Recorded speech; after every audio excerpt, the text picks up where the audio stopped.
TGT के सभी साथियों को डॉक्टर अनुज शर्मा का सादर नमस्कार। टीजीटी की तैयारी करने वाले सभी साथियों को मैं आपको बताने की कोशिश करूंगा कि टीजीटी की सुपर सीरीज, इस सीरीज में हम आज आपको महा रिवीजन की तरफ ले चलते हैं और ये रिवीजन आपके लिए परफेक्ट होगा और बहुत इंपॉर्टेंट। तो आइए शुरुआत करते हैं उस रिवीजन की जिसका आपको 100% इंतजार था। बहुत ही important, very very important examination से जुड़ी हुई वीडियो आज आपके सामने दिखाई दे रही है, तो आप जुड़े रहिए एरोमा से। चलिए शुरुआत करते हैं अपने उस बेस्ट रिवीजन की जिसका आपको इंतजार था। पहली बात आपको बताने की कोशिश करूंगा कि गेलू सेक जो गैसियस वॉल्यूम का लॉ है उसका नाम क्या है। गैसियस वॉल्यूम का लॉ का नाम है गे-ल्यूसेक law. Equal volume of the gases which involve in the reaction are in the perfect और फिक्स रेशियो, वो हमेशा फिक्स रेशियो में रहते हैं। इसको हम लोग गेलुसेक लॉ के नाम से जानते हैं। अगर पूछा जाए कि लॉ ऑफ कंजर्वेशन किसने दिया था, तो बताइएगा law of conservation of mass Lavoisier ने दिया था। और लेवाइजर जो हैं वो मॉडर्न केमिस्ट्री के फादर भी बोले जाते हैं, मॉडर्न केमिस्ट्री के फादर भी बोले जाते हैं। ये बात भी आप याद रखिएगा। N2O, NO और N2O5 को अगर आप लोग देख रहे हैं तो ये सब एक दूसरे से मल्टीपल प्रोपोर्शन लॉ को फॉलो कर रहे हैं। बहुत ही जबरदस्त, वेरी वेरी इंपॉर्टेंट। मैं कहने की कोशिश आपसे ये करूंगा कि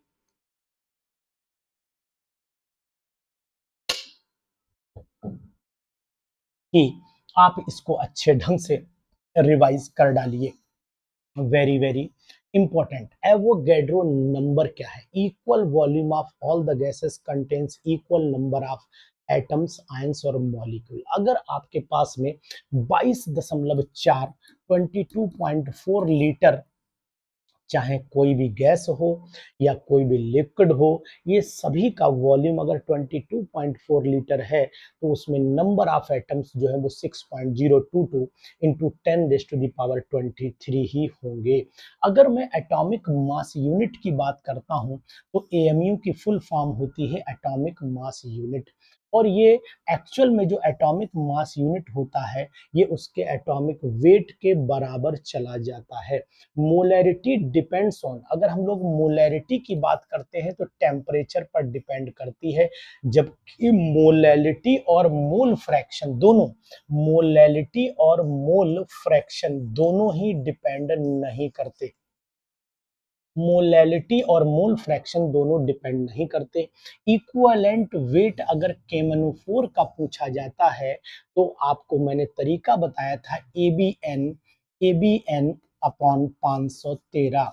एबीएन अपॉन 513, एसिडिक वाले को 5 से डिवाइड करना है मोलर मास को, बेसिक वाले को 1 से डिवाइड करना है, न्यूट्रल वाले को 3 से डिवाइड करना है। तो ये फार्मूला जबरदस्त है, इसको याद कर लो भाई साहब, बिल्कुल डेफिनेट आने वाला है।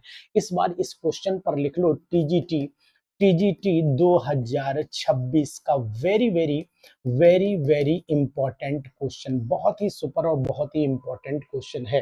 One mole electron having charge, one mole electron having charge, एक मोल इलेक्ट्रॉन पर कितना चार्ज होता है? तो 96500 जो है वो कूलम होता है। 96500 कूलम जो एक फैराडे के बराबर होता है, 1 फैराड के बराबर होता है। इलेक्ट्रॉन प्रोटॉन न्यूट्रॉन की अगर मैं चार्ज की बात करूं तो इलेक्ट्रॉन प्रोटॉन पर चार्ज इतना होता है, इलेक्ट्रॉन पर नेगेटिव में होता है, प्रोटॉन पे पॉजिटिव में, जबकि न्यूट्रॉन पर कोई चार्ज नहीं होता है। फुल रिवीजन के साथ आज मजा आपको आ रहा होगा। Atoms of element having atomic same atomic number but different mass, इनको हम लोग आइसोटोप के नाम से जानते हैं। किसके नाम से जानते हैं? आइसोटोप के नाम से हम लोग जानते हैं। तो यहाँ आइसोटोप आप लिख सकते हो, ठीक है। डिफरेंस, डिफरेंट एलिमेंट होंगे तो वो आपके आइसोबार के नाम से जाने जाएंगे और न्यूट्रॉन ये आपके आइसोटोन्स के नाम से जाने जाएंगे। बहुत ही सुपर, वेरी वेरी इंपॉर्टेंट। इस पॉइंट पर आप सुपर इंपॉर्टेंट पॉइंट लगा लो, सुपर इंपॉर्टेंट, बहुत ही इंपॉर्टेंट है भाई साहब, जबरदस्त। अब न्यूक्लियर साइज ये फार्मूला इस बार आ सकता है, संभावित है, रट लीजिए इसको, मैं बोल रहा हूँ रट लीजिए। अब आप कहोगे कि सर ये क्या कह रहे हो, नहीं भाई रट लीजिए, बिल्कुल याद कर लीजिए, परफेक्ट फार्मूला है, जबरदस्त है, nuclear size R is equal to R naught A की पावर 1/3। डी ब्रॉगली की इक्वेशन याद कर लो, डी ब्रॉगली की इक्वेशन क्या है वो जान लो भाई साहब, कि डी ब्रॉगली ने लिखा था कि जो इलेक्ट्रॉन होता है वो वेव की तरह भी बिहेव करता है, और साथ ही साथ वो बिहेव करता है किसकी तरह, पार्टिकल की तरह। तो lambda is equal to H upon pi P. Orbital की शेप की अगर मैं बात करता हूं तो एस ऑर्बिटल जो होती है वो आपके डंबल स्फेरिकल होती है, ये डंबल होती है, ये डबल डंबल होती है। इसमें मैक्सिमम 2 इलेक्ट्रॉन्स रहते हैं, इन पी में मैक्सिमम जो है वो आपके 6 इलेक्ट्रॉन्स रहते हैं, जबकि इसके अंदर जो है डबल डंबल के अंदर आपके टोटल इलेक्ट्रॉन 1 2 3 4 5 6 7 8 9 10 रहते हैं।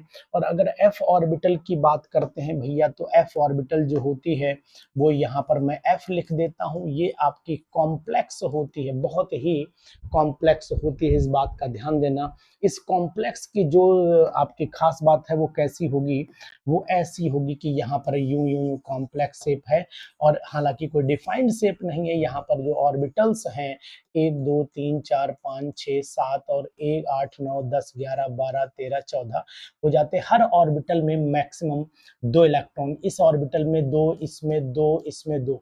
तो अगर आपसे पूछा जाए कि ऑर्बिटल में मैक्सिमम इलेक्ट्रॉन, तो जवाब 2 ही आना चाहिए।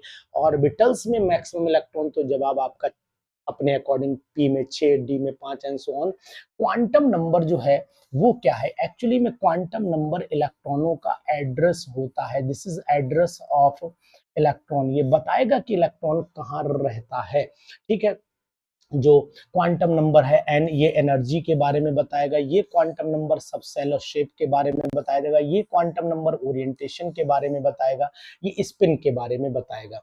इन पर क्वेश्चंस भी मैंने लगातार कराए। हुन्स रूल क्या कहता है, हुन्स रूल मैक्सिमम मल्टीप्लिसिटी और सिमेट्री ऑफ इलेक्ट्रॉन की बात करता है।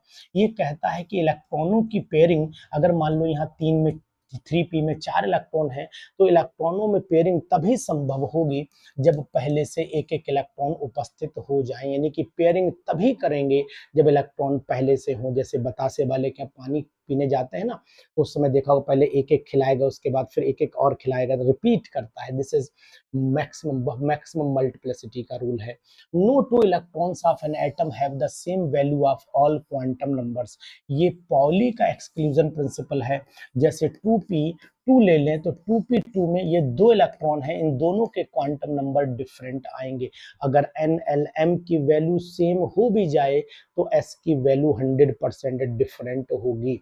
It is impossible to determine the position and velocity of electron simultaneously, ये हाइजेनबर्ग साहब ने कहा था। और हाइजेनबर्ग ने ये भी कहा कि इसका फार्मूला क्या है, delta x into delta p equal to greater than h upon 4 pi, ये फार्मूला बताया था। अल्फा स्कैटरिंग एक्सपेरिमेंट को जो जोड़ा गया था वो न्यूक्लियर डिस्कवरी से, रदरफोर्ड का जो मॉडल है उसके अंदर आता है।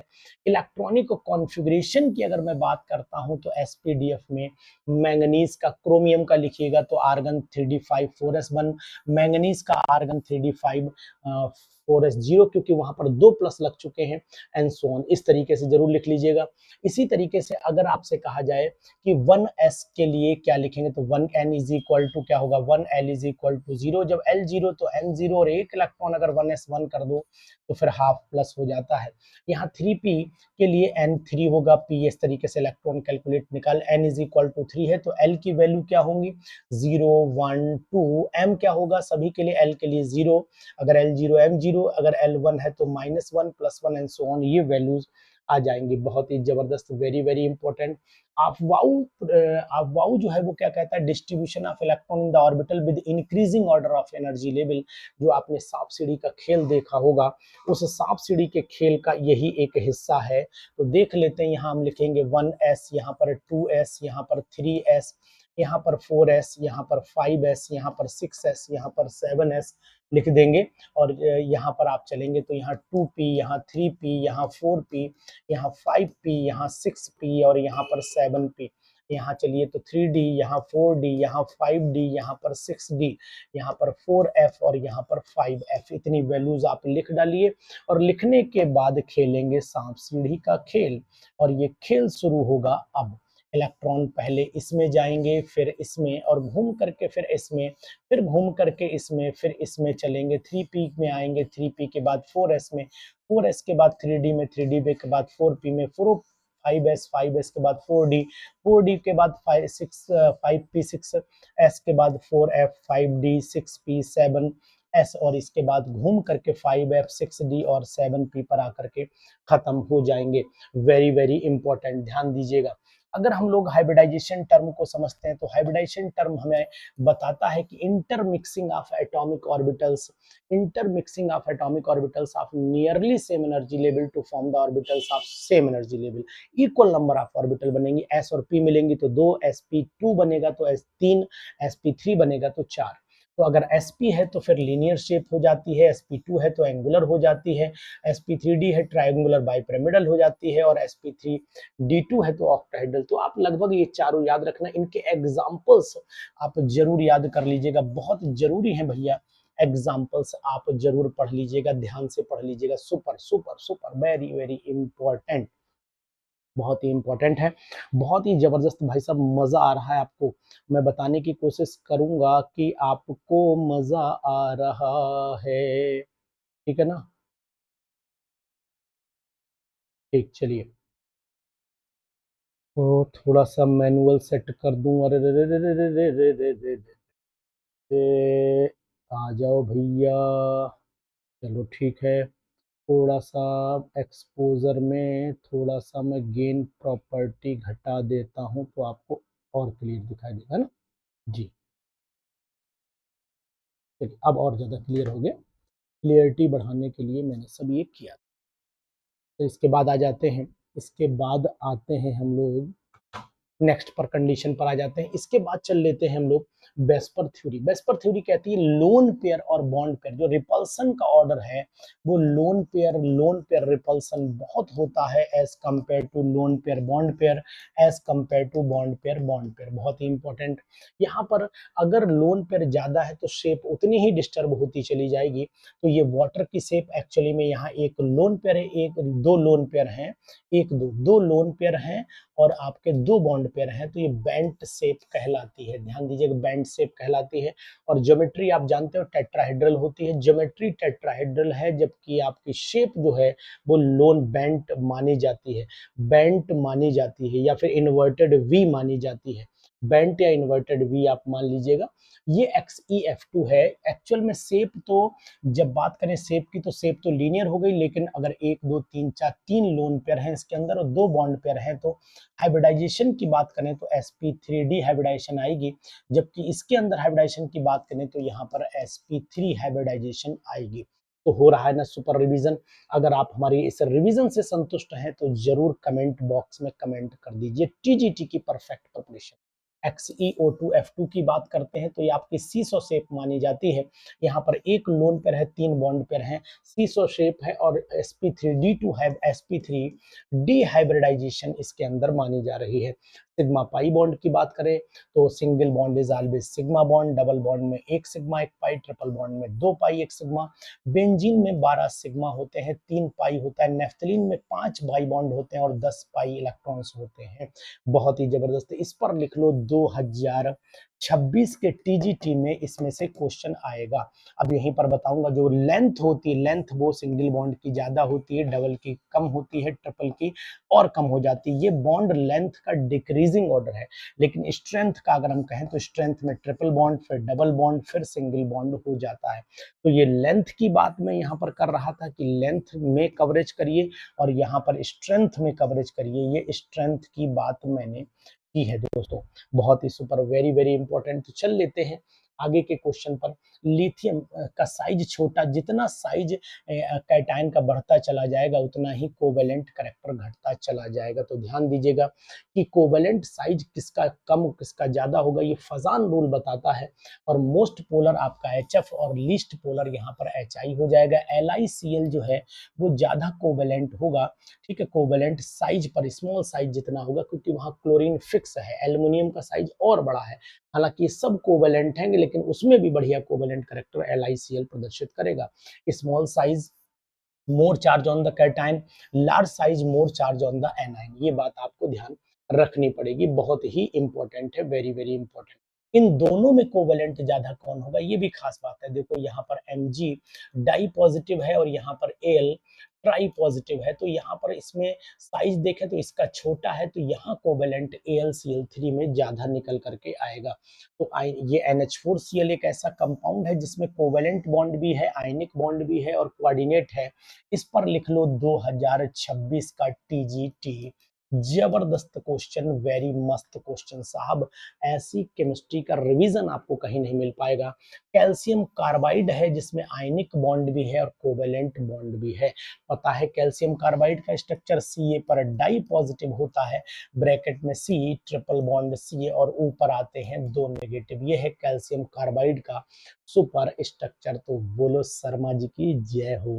हाइड्रोजन बॉन्ड की बात करते हैं तो हाइड्रोजन बॉन्ड आपको मैंने पढ़ाया है कि ये bond between the hydrogen atom of one molecule and electronegative में फॉर्म होता है FON of another molecule which is already bonded to the hydrogen through the covalent bond. ये दो टाइप का होता है, इंटरमॉलिक्यूलर और इंट्रामॉलिक्यूलर हाइड्रोजन बॉन्ड होता है। ऑर्थोनाइट्रोफिनॉल वोलेटाइल नेचर में होता है क्योंकि इसके अंदर कौन सा होता है, इंट्रामॉलिक्यूलर हाइड्रोजन बॉन्डिंग होता है, जबकि पैरानाइट्रोफिनॉल जो होता है लेस वोलेटाइल होता है। बॉइलिंग पॉइंट इसका जो होता है वो ज्यादा होता है क्योंकि इसके अंदर जो है वो पैरानाइट्रोफिनॉल में इंटरमॉलिक्यूलर हाइड्रोजन बॉन्डिंग होती है। और अल्फा हेलिक्स स्ट्रक्चर अगर देखें तो हाइड्रोजन बॉन्ड से एक्सप्लेन होता है। और अगर देखें तो जहां हीट इवॉल्व होती है वो एक्सोथर्मिक होती है, जहां हीट एब्जॉर्ब होती है वो एंडो होती है। एक्सो में डेल्टा H की वैल्यू जो है वो नेगेटिव आती है और एंडो में डेल्टा H की वैल्यू पॉजिटिव आती है। इस बात का ध्यान दीजिएगा। तो अगर डेल्टा H की बात करें तो delta H is equal to HP minus HR और उसके बाद डेल्टा H पॉजिटिव है। क्यों? क्योंकि HP की वैल्यू HR से ज्यादा है, इसलिए एंडोथर्मिक रिएक्शन आएगी। और एक्सोथर्मिक में डेल्टा H नेगेटिव है क्योंकि HR की वैल्यू HP से ज्यादा है। तो ऐसे क्वेश्चन का रिवीजन के लिए अभी हमारे पास लंबी चेन है, लंबी चेन को हम फिर कल आपके सामने डिस्कशन करेंगे। तो इस लंबी चेन में फुल केमिस्ट्री का रिवीजन है। अगर आपको ये रिवीजन आज अच्छा लगा हो, जबरदस्त लगा हो, तो जरूर कमेंट बॉक्स में कमेंट कर दीजिए। हम आपको TGT क्वालिफाई कराना चाहते हैं क्योंकि एरोमा केमिस्ट्री क्लासेस का ये प्लेटफॉर्म जबरदस्त तरीके से TGT पर लगा हुआ है। क्योंकि हमारे दोनों चैनल सब्सक्राइब कर लीजिए, एक तो जिसका गोल्डन कलर का लोगो है, दोनों चैनल हमारे यूट्यूब चैनल सब्सक्राइब कर लीजिएगा। दोनों में आपको TGT PGT का मटेरियल मिलता रहेगा और इसकी PDF अगर आप चाहते हैं तो TGT साइंस की टेस्ट सीरीज में इसकी PDF आपको अवेलेबल मिल जाएगी। TGT science new test series में इसकी PDF अवेलेबल रहेगी। Thank you.